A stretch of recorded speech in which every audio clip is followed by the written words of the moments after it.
Oaklawn Cemetery is truly a Tampa treasure. These grounds hold some insight into Tampa's past. From politicians to pirates, you're going to learn some very interesting history about Tampa.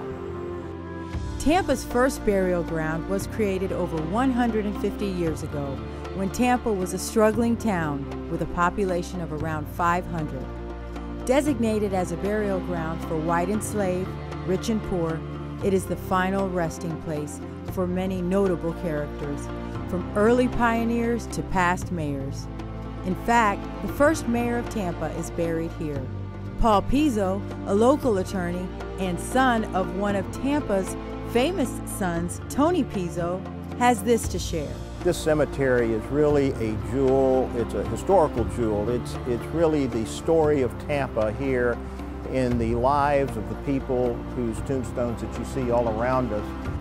13 mayors in total are buried here, along with 2 Florida Supreme Court justices, 1 Florida governor, and the framers of 5 state constitutions. But that's not all.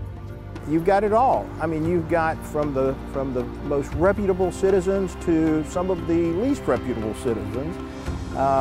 One of them is Charlie Wall. He was a member of the Wall-McKay family, which was one of the most prominent families in Tampa.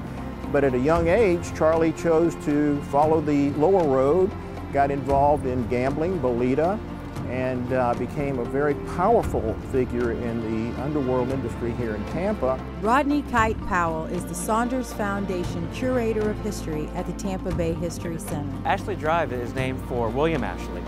The man who laid out all of the streets in Tampa was another man named John Jackson, who later became mayor himself. And when William Ashley died in the 1870s, he had in his will a request to be buried with his wife.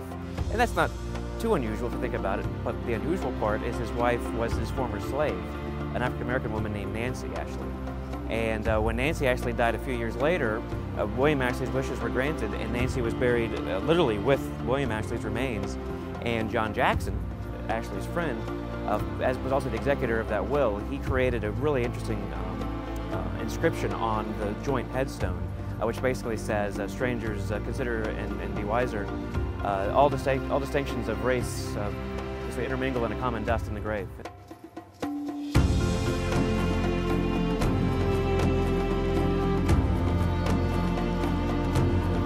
We have so many famous families who are represented in the burials here. You start off with Vicente Martinez Ybor, who most of us know Ybor City was named after. He was born in Spain, traveled to Cuba, got interested in the cigar industry, and because of different opportunities, he came to Tampa. He bought 44 acres 2 miles from Tampa and created a city, Ybor City.